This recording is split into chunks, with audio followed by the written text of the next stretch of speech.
नमस्कार दोस्तों, नमस्कार। आइए, आप सभी का स्वागत है हमारे अपने YouTube चैनल ज्ञान गंगा जीके में। दोस्तों, आप सभी से रिक्वेस्ट है, कृपया चैनल को सब्सक्राइब कर दीजिए, शेयर कर दीजिए और कमेंट कर दीजिए। तो चलिए दोस्तों, हम देख रहे थे सिंधु घाटी सभ्यता के बारे में, जिसके अंदर हमने पीछे क्लास कर चुके हैं 2 क्लासें। आज इसकी तीसरी क्लास है। इसमें हम आरएस भर्ती 2023 को टारगेट करते हुए भारत का इतिहास पढ़ रहे हैं, जिसमें हम पढ़ रहे हैं सिंधु घाटी सभ्यता को। और आज से पहले जो 2 क्लासें हुई थी उसके अंदर हमने सिंधु घाटी सभ्यता की जो सामान्य जानकारी थी उसको देख ली। आज हम एक एक इसके स्थानों को उठाकर देखते हैं। तो थोड़ी सी बातें रह चुकी थी, वो देख लो। पहले तो है सिंधु घाटी सभ्यता की लिपि। सिंधु घाटी सभ्यता की लिपि।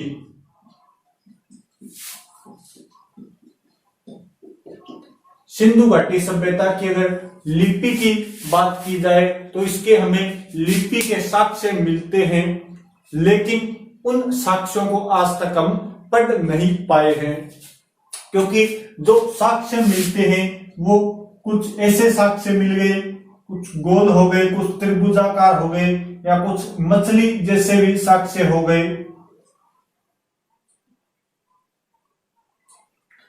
या ऐसे अलग अलग साक्ष्य मिलते हैं हमें। जैसे कोई चित्र हो गया तो वो कैसे हो गए, ये भाव दर्शाने वाले चित्र है। तो सिंधु घाटी सभ्यता की लिपि कौन सी हो गई? भाव चित्रात्मक लिपि। लिपि कौन सी है? भाव चित्रात्मक लिपि, जो वर्तमान में अपने इमोजी लिपि बोलते हैं, वही लिपि कौन सी सभ्यता की थी? सिंधु घाटी सभ्यता की, जिसके अंदर अपने भाव दर्शाए जाते हैं। वो हो गया आपके भाव चित्रात्मक लिपि। अपने चित्रों के माध्यम से इसे दर्शाया गया है। जैसे कोई रोता हुआ इमोजी भेज दिया तो इसका मतलब कोई रो रहा है, कोई गुस्से वाला इमोजी भेज दिया मतलब गुस्से में है। ये कौन सी लिपि हो जाती है? आपके भाव चित्रात्मक लिपि। इसी लिपि को बोला जाता है सर्पिलाकार लिपि।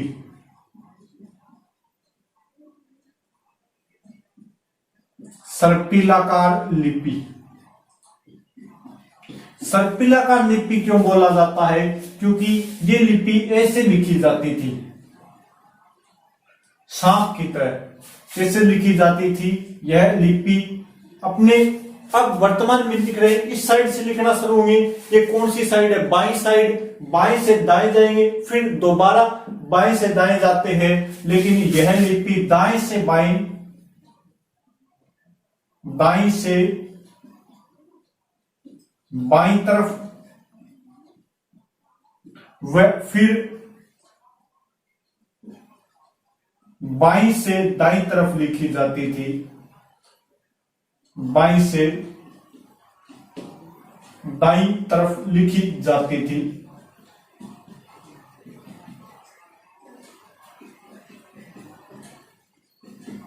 यानी ऐसे सांप की तरह लिखी जाती थी।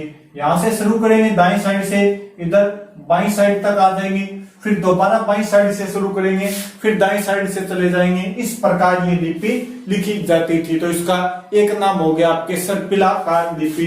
इसी लिपि को कहा जाता है गोमूत्री लिपि।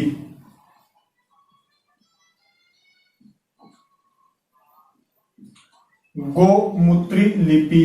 जो गाय होती है, जिस प्रकार चलते हुए गाय मूत्र करती है, उस प्रकार जैसे उसकी लीक बन जाती है टेढ़ी मेढ़ी, उसी प्रकार ये लिपि है, सर्पिलाकार है या गोमूत्री लिपि। इसी लिपि को कहा जाता है बुस्टोफेदन।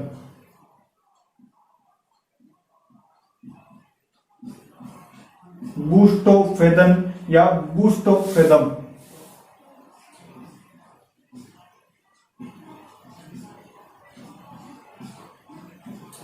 बुस्टोफेदन या बुस्टोफेदन, ये अंग्रेजी के अंदर से कहा जाता है। बुस्टोफेदन या ब्रुस्टोफेदन भी से कहा जाता है, या बुस्टोफेदन भी से कहा जाता है। इसी लिपि को कहा जाता है दाईं से बाईं व बाईं से दाईं लिखी जाती है। और इसी लिपि के अंदर जो चिन्ह है वो कुल चिन्ह, मूल चिन्ह है इसके अंदर 64।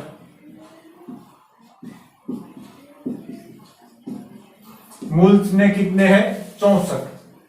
मूल जो चिन्ह है वो कितने हैं इसके अंदर? 64 मूल चिन्ह है। और अभी तक जो इसके अक्षर खोजे गए हैं, खोजे गए अक्षरों की संख्या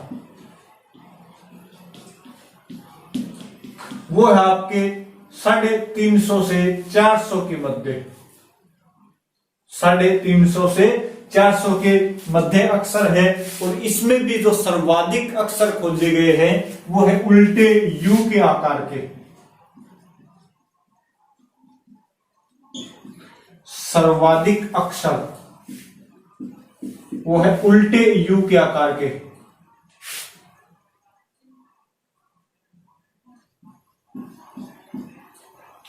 उल्टे यू के आकार के क्या मिले अपने को? सर्वाधिक अक्षर मिलते हैं सिंधु घाटी सभ्यता के अंदर। ये जो लिपि से अब अभी तक इसे पढ़ा नहीं गया है, तो क्या इस लिपि को पढ़ने का किसी ने प्रयास किया था? इसके बारे में अगर चर्चा करें तो सबसे पहले जो प्रयास किया था लिपि को पढ़ने का, सर्वप्रथम सिंधु लिपि को पढ़ने का प्रयास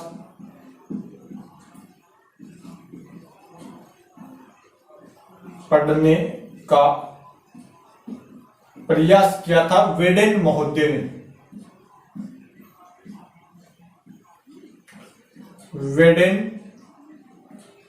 ने, लेकिन ये भी इस लिपि को पढ़ नहीं पाए। इसके बाद में जो प्रथम भारतीय है जिनका नाम है नटवर धाम,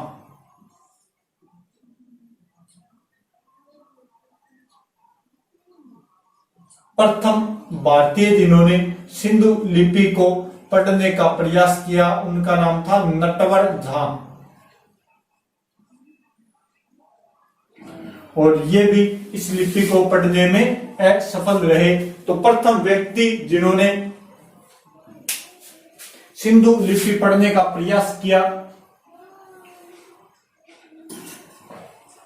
वो आपके वेडेन महोदय, और प्रथम भारतीय जिन्होंने सिंधु लिपि पढ़ने का प्रयास किया वो थे आपके नटवर झा। अब ये आपकी सिंधु लिपि के बारे में अपने जो बातें थी उनके बारे में अपने चर्चा कर चुके हैं। अब इसके आगे अपने देखते हैं एक सिंधु घाटी सभ्यता के स्थानों के बारे में देखते हैं, कैसे स्थान थे, क्या उनके अंदर विशेषताएं थी, उन सभी चीजों को अपने एक एक कर देखते हैं। तो स्क्रीनशॉट लेना चाहे वो ले लो।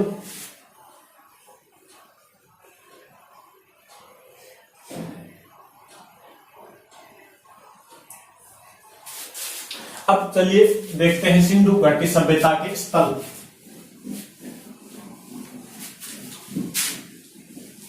चलिए अब देखते हैं सिंधु घाटी सभ्यता के स्थल, और इसमें नंबर 1 पर देखते हैं हड़प्पा।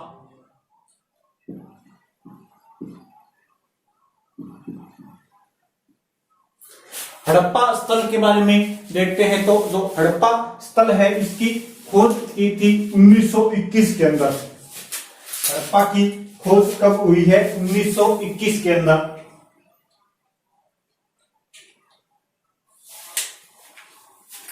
हड़प्पा की जो खोज हुई है वो हुई थी 1921 के अंदर। खोज की किन्होंने थी? तो राय बहादुर दयाराम साहनी। राय बहादुर दयाराम साहनी द्वारा इसकी क्या की गई थी? खोज की गई थी। हड़प्पा जो सिंधु घाटी का प्रथम खोजा गया स्थान है, इसकी खोज कब की गई थी? 1921 के अंदर की किन्होंने थी इसकी खोज?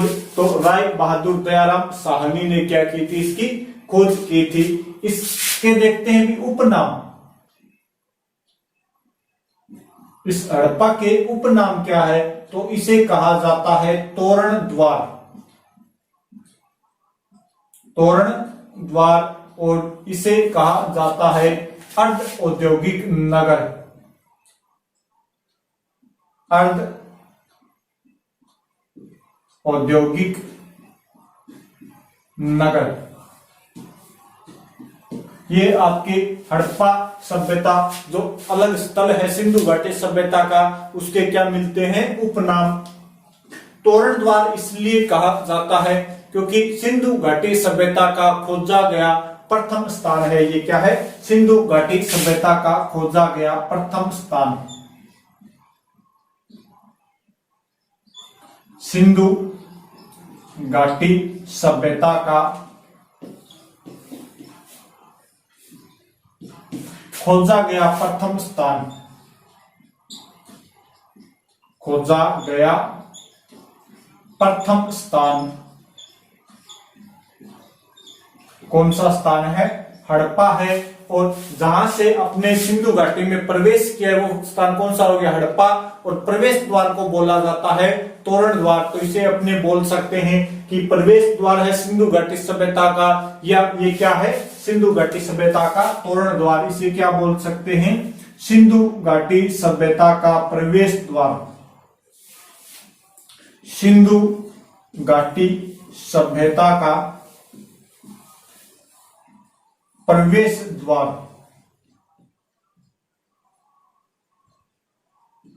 वो भी किसको बोल सकते हैं? अपने हड़प्पा को।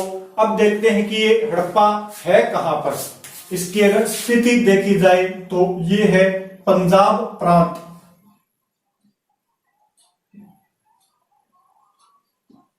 पंजाब प्रांत, मोंटगोमरी जिला।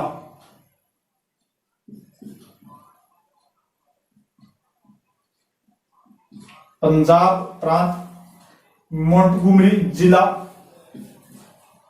पाकिस्तान के अंदर। कहां पर है? पंजाब प्रांत, मोंटगोमरी जिला पाकिस्तान के अंदर स्थित है। और इस मोंटगोमरी जिले को वर्तमान में कहा जाता है साहिवाल जिला।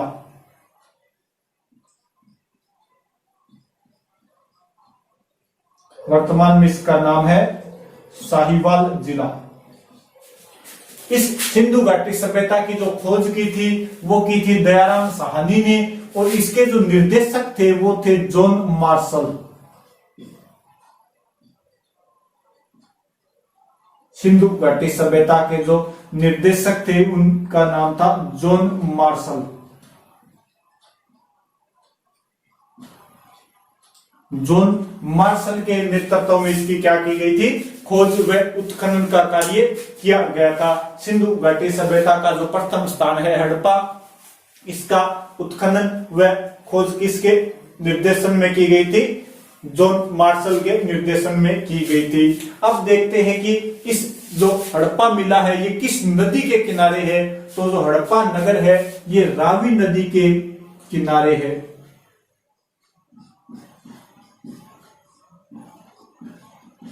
रावी नदी के बाएं तट पर, रावी नदी के बाएं तट पर स्थित था या स्थित है। स्थिति कहां पर है इसकी? रावी नदी के किनारे है। और वो भी कौन से तट के ऊपर है? तो ये बाएं तट के ऊपर है। रावी नदी के किस तट के ऊपर है? बाएं तट के ऊपर है। इतना तक आप ध्यान कर लेना कि रावी नदी के किस तट के ऊपर है। तो ये रावी नदी के बाएं तट के ऊपर स्थित है हड़प्पा, जो सिंधु घाटी सभ्यता का खोजा गया प्रथम स्थान है।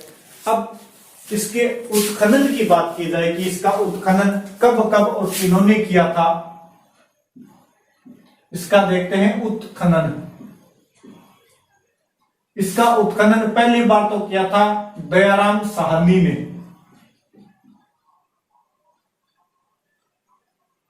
दयाराम साहनी,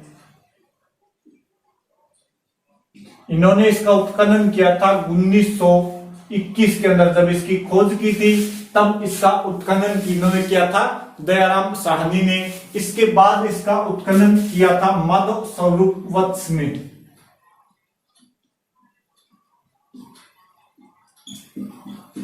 माधव स्वरूप वत्स, और इन्होंने किया था 1926 ईस्वी के अंदर इसका उत्खनन। और तीसरी बार किया था मार्टिन व्हीलर ने, मार्टिन व्हीलर ने, और इसका उत्खनन किया था 1946 ईस्वी में मार्टिन व्हीलर द्वारा इसका उत्खनन किया गया था। अब देखते हैं कि जो सिंधु घाटी सभ्यता है इसका, इससे हमें क्या क्या प्राप्त होता है, इससे हमें कौन कौन सी जानकारी मिलती है, क्या इसकी विशेषता है। तो सिंधु घाटी सभ्यता का खोजा गया प्रथम स्थान कौन सा है, हड़प्पा। और हड़प्पा की अगर हम देखें विशेषताएं, हड़प्पा की अब देखते हैं विशेषताएं, तो इनकी सबसे प्रमुख विशेषता है वो है कि नगर दो भागों में विभक्त था। नगर दो भागों में विभक्त था, यानी दो भागों में बंटा हुआ था। दो भाग कौन कौन से हो गए, पहला भाग था पूर्वी भाग, ये पश्चिमी भाग, एक था पश्चिमी भाग, और दूसरा जो भाग था वो था पूर्वी भाग।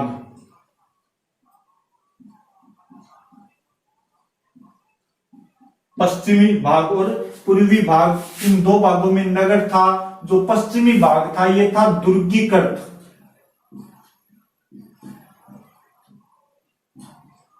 और जो पूर्वी भाग था ये था जन आवास।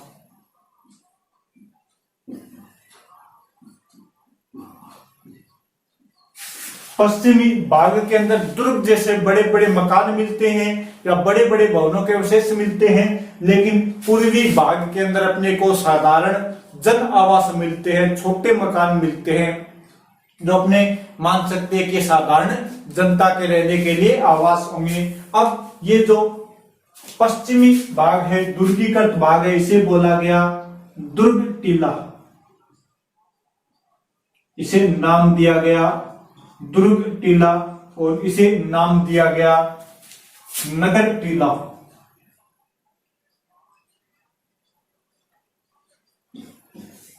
दुर्ग टीला व नगर टीला हो गया। ये जो पश्चिमी भाग है ये ऊंचा है, दुर्ग है यहां पर कैसा भाग है, ये ऊंचा भाग है, और जो पूर्वी भाग है ये कैसा भाग है, नीचा भाग या निचला भाग।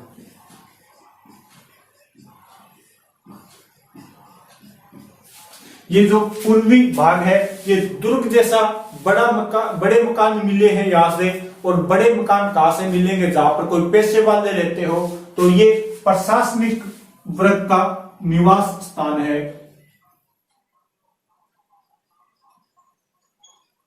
प्रशासनिक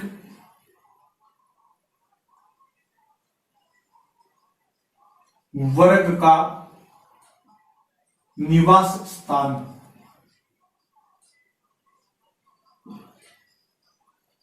और ये फिर आम जनता का निवास स्थान हो गया। आम जन का निवास स्थान,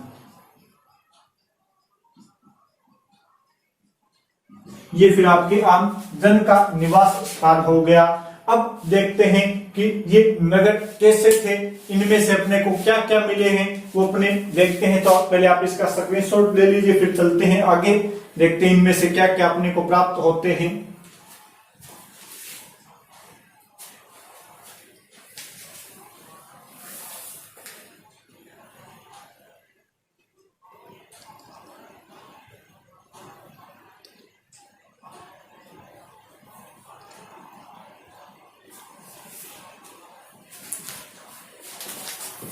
चलिए अब देखते हैं अपने को सिंध हड़प्पा की खोज 1921 के अंदर इन्होंने की, राय बहादुर दयाराम साहनी द्वारा इसकी खोज की गई थी। इसे उपनाम दिया गया है तोरण द्वार अर्ध औद्योगिक नगर, और इसे कहा गया है सिंधु घाटी सभ्यता का प्रवेश द्वार। ये कहां से प्राप्त हुआ है या कहां पर है, तो इसकी लोकेशन है वो है पंजाब प्रांत, मोंटगोमरी जिला, पाकिस्तान के अंदर। वर्तमान में इसे बोला जाता है साहिवाल जिला। और इसके जो निर्देशक थे वो थे जॉन मार्शल। किस नदी के तट पर है, तो यह है रावी नदी के बाएं तट के ऊपर। इसका जो उत्खनन किया था वो किया था 1921 में दयाराम साहनी ने, 1926 में माधव स्वरूपवत्स ने, 1946 में मार्टिन व्हीलर द्वारा इसका उत्खनन किया गया था। इस हड़प्पा की जो विशेषता है वो है कि नगर दो भागों में बंटा हुआ था। पहला भाग है पश्चिमी भाग जो कैसा था, दुर्गीकृत था।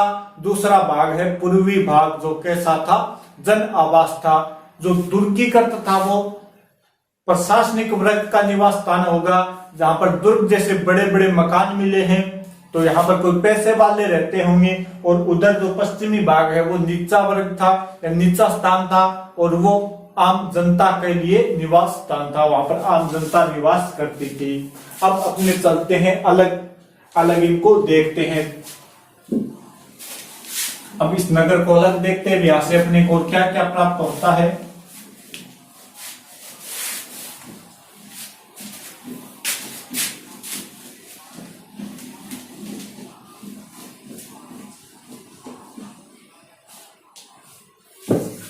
अब जो ये सिंधु घाटी सभ्यता का नगर है, ये अपने बोल सकते हैं कि हड़प्पा है। और हड़प्पा को अपने दो भागों में बांट दिया गया है। पहला भाग है पश्चिमी भाग, और इधर वाला भाग हो गया आपके पूर्वी भाग। इस पश्चिमी भाग से अपने को क्या क्या मिलते हैं, ये कैसा था, दुर्गीकृत। ये क्या है, दुर्गीकृत भाग। और ये क्या है, जन आवास।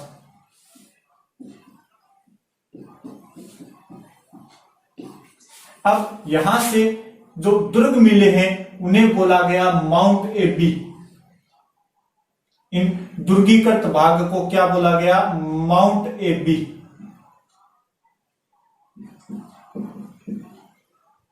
मार्टिन व्हीलर ने इस जो दुर्गीकृत भाग है, जो बड़े बड़े दुर्ग मिले हैं, इन्हें क्या बोला है, माउंट एबी। फिर यहां से अपने को मिलता है एक 6 मीटर ऊंचा टीला मिलता है, 6 मीटर ऊंचा टीला। यहां से क्या मिलता है, 6 मीटर ऊंचा टीला, और इसे नाम दिया गया माउंट एफ।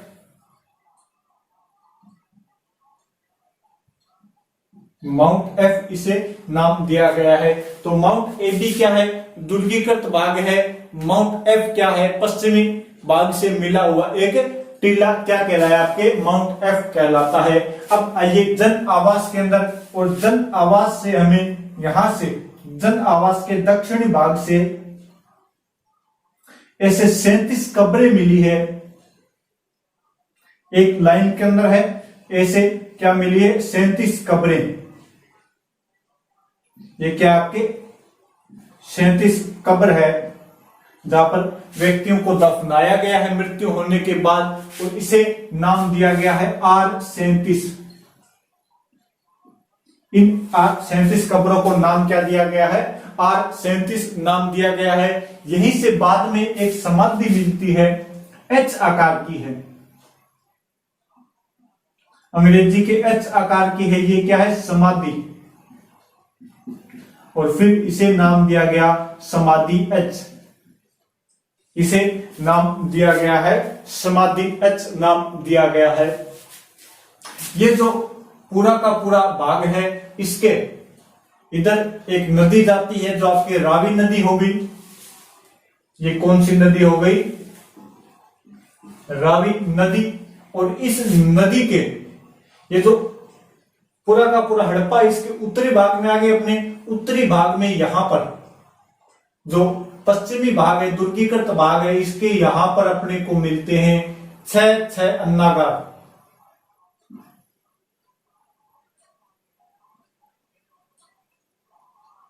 इस प्रकार 6 अन्नागार मिलते हैं, आमने सामने बने हुए हैं।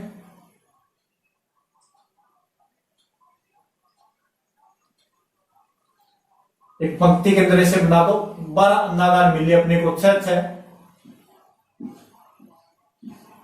और इनके जो दरवाजे हैं वो किधर खुल रहे हैं, रावी नदी की तरफ इनके गेट खुले हुए हैं। रावी नदी की तरफ इनके क्या है, गेट खुले हुए हैं। तो इन अन्नागार के अंदर क्या रखा जाता था, अनाज।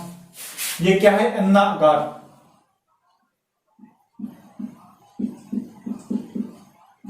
कितने हैं, 6 पट्टियों में 2 मिले हैं तो 12 हो गए। और इनके जो दरवाजे हैं वो किस साइड खुले हुए मिले हैं, रावी नदी की तरफ। और यहीं पर हमें रावी नदी के पास नाव के अवशेष मिले हैं। यहां पर किसके अवशेष मिले हैं, नाव के अवशेष।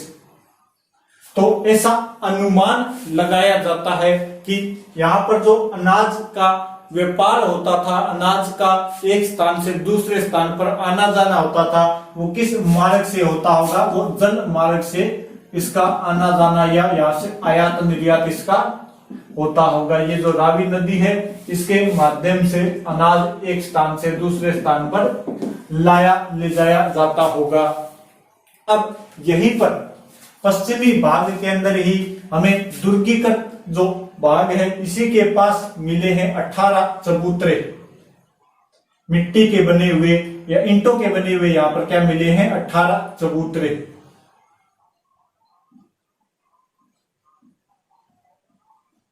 ईंटों के बने हुए क्या मिले हैं, 18 चबूतरे। और ये जो चबूतरे हैं ये वैसे तो अन्नागार के बिल्कुल पास में ही है। और इन चबूतरों के अंदर क्या मिली है, लकड़ी की ओखली, लकड़ी की होल बने हुए, उनके अंदर लकड़ी की ओखली मिली है।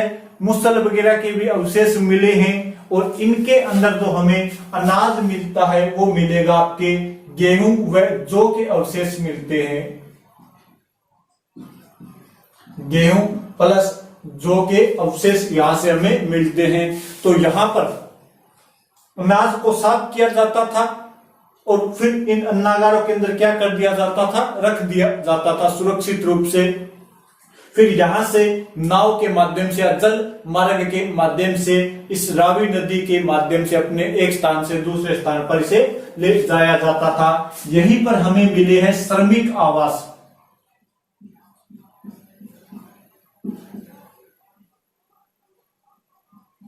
श्रमिक आवास यानी जो अन्नागार में काम करने वाले व्यक्ति होते थे वो निवास कहां पर करेंगे, तो उनके लिए क्या हो गया, हमें श्रमिक आवास भी मिलता है। अब आइए जन आवास के तरफ। और जन आवास के अंदर हमें ये मान लीजिए कोई पूरा जन आवास है, आम जनता का कोई गांव है, मान लीजिए पूरा का पूरा नगर है। अब इसके अंदर हमें मकान कैसे मिले हैं, ये है मुख्य सड़क,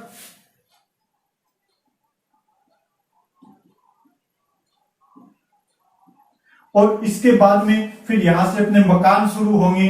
और फिर यहां पर बीच में से जा रही है एक पतली गली या पीछे वाली गली जा रही है। इधर भी बिल्कुल समकोण पर काटती हुई सड़क है, मुख्य सड़क। एक इधर मिल गया अपने को, ये जन आवास हो गया।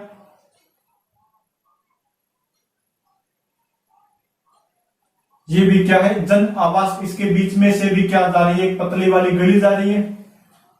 ये सड़क इधर भी है, मुख्य सड़क। और इधर भी अपने को समकोण पर, बिल्कुल समकोण पर ये काटती हुई सड़क है।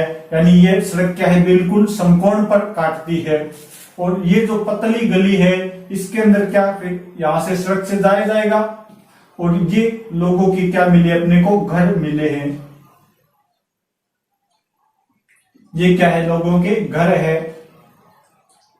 और इन घरों के जो दरवाजे हैं वो किधर खुल रहे हैं, बिल्कुल आमने सामने, लेकिन पतली गली के अंदर खुलते हैं, न कि मुख्य सड़क के ऊपर इनके दरवाजे नहीं खुलते।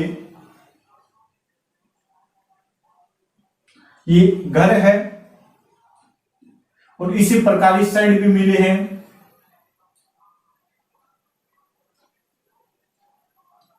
इनके भी दरवाजे मुख्य सड़क पर न खुलकर आमने सामने खुल रहे हैं।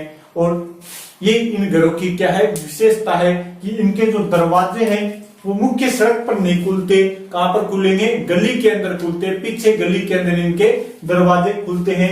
ये मुख्य सड़क है, इसके ऊपर इनके दरवाजे नहीं, ये पीछे की साइड इनके क्या खुल रहे हैं, दरवाजे खुल रहे हैं।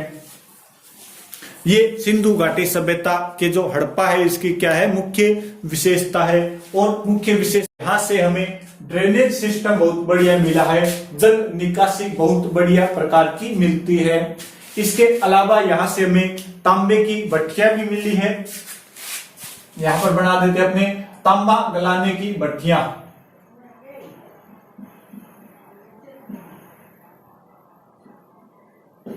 ताम्र भट्टियां कितनी है, 16 ताम्र भट्टियां भी मिलती है हमें यहां से। और यहीं से हमें बहुत सारी मोहरें मिलती है जिनके ऊपर क्या है, अभिलेख है। तो सिंधु घाटी सभ्यता से हमें सर्वाधिक अभिलेख वाली मोहरें भी मिलती है।